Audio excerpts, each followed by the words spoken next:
আসসালামু আলাইকুম। আমি এখন মসজিদে নববীর বেলাল গেটের কাছে অবস্থান করছি। এখান থেকে আমরা ইনশাআল্লাহ এখন রিয়াদুল জান্নাহ থেকে প্রবেশ করব। আপনাদের নিয়ে যাচ্ছি মসজিদে নববীর পবিত্র স্থান রিয়াদুল জান্নাতে। আপনারা এখন যে গেটটি দেখতে পাচ্ছেন এটি হচ্ছে রিয়াদুল জান্নাহর গেট। রিয়াদুল জান্নাহ সম্পর্কে রাসূল সাল্লাল্লাহু আলাইহি সাল্লাম বলেন, আমার ঘর ও আমার মিম্বরের মধ্যবর্তী স্থান জান্নাতের বাগানসমূহের একটি বাগান। এখন আমরা ধীরে ধীরে গেট দিয়ে ভিতরে প্রবেশ করছি। এখানে বাম পাশের যে স্থানটি দেখতে পাচ্ছেন এই জায়গাটি রাসূল সাল্লাল্লাহু আলাইহি সাল্লাম সাহাবায়ে কেরামদের সাথে ইসলামের বিভিন্ন বিষয় নিয়ে আলোচনা করতেন এবং গুরুত্বপূর্ণ শিক্ষা প্রদান করতেন।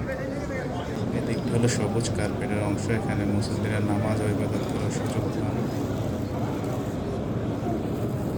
এই দিকটা হলো রাসূল সাল্লাল্লাহু আলাইহি সাল্লামের রওজা শরীফের কাছাকাছি এলাকা।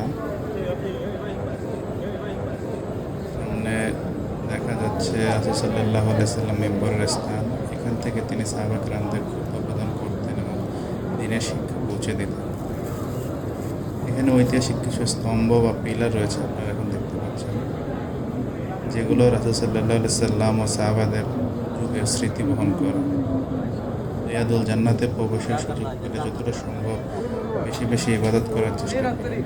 আল্লাহ তাআলার কাছে নিজের মনের সব কথা খুলে বলুন, তাওবা ও ইস্তেগফার করুন এবং আল্লাহর রহমত ও ক্ষমা প্রার্থনা করুন।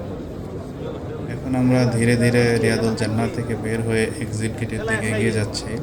আলহামদুলিল্লাহ, এই পবিত্র স্থানে কিছু সময় ইবাদত ও অবস্থান করার তৌফিক আল্লাহ তাআলা আমাদেরকে দান করেছেন।